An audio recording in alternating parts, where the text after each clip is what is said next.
I want to go back in time and I want to talk about Velcro, using it on our clothes to make everyday life easier.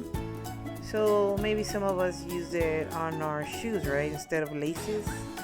I think a lot of us might have done it when we were little before we learned how to tie shoelaces. But in this particular case, the child needed it on his pants. It just made it easier on him. And so this one's called Velcro in grade school, number 30. Look, sweet baby. Mama's going to buy you some special pens to make it easy for you. Okay. These have Velcro to help you put them on and take them off easier. Just like I finished saying. Okay, Mommy. Okay, baby. School time.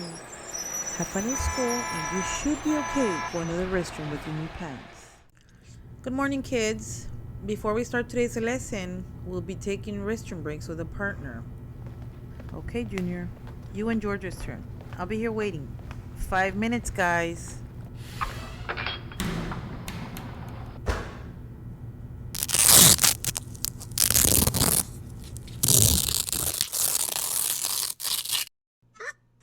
Then, of course, you have that one kid who wasn't aware of Velcro. What the fuck was that?